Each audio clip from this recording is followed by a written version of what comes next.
Hi everyone, welcome to my channel. আমি সঙ্গীতা। আজকে কিন্তু আমি তোমাদের সাথে শেয়ার করছি ওপরে আমরা কান কিভাবে ফোটাবো আর কি কি দরকার। তো তোমাদের কাছে কিন্তু এই ধরনের গান দরকার, তারপরে কিন্তু আমাদের মার্ক করে নিয়ে নিতে হবে যেই জায়গাটায় আমরা ফোটাবো। তো এটা কিন্তু একদম ওপরে হচ্ছে।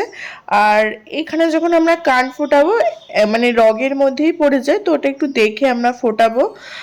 তারপর কিন্তু গান নিয়ে আমরা গানের ঠিক পেছনের সাইডটা থেকে আমরা এরকম ওপেন করার পরে আমাদের যে ইয়ার পিনসটা থাকবে সেটা কিন্তু আমরা এর ভেতরে ভরে সেট করব। সেট করার পরে ভালো মতন যখন দেখবে এটা সেট হয়ে গেছে, লেগে গেছে, তারপর কিন্তু আমরা যেই জায়গাটা মার্ক করে রেখেছি ঠিক সেই জায়গাটাতেই কিন্তু আমরা পেস করব। এবং এই গান দিয়ে কিন্তু খুব সহজ, আর একদম ব্যথাটা কিন্তু একদমই সেইভাবে লাগে না। তো তোমরা আমার ক্লায়েন্টকে দেখলেই বুঝতে পারবে।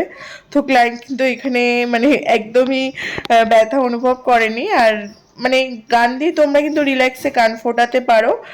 আর তোমরা খালি যেই জায়গাটায় ফোটাবে সেই জায়গাটা ঠিক করবে। তারপর কিন্তু সেম একইভাবে কিন্তু আমরা পাশের কানটা ফুটিয়ে ফেলেছি। দেখো তোমাদের কেমন লেগেছে অবশ্যই আমাকে জানিও। যারা যারা নতুন আছে সাবস্ক্রাইব করে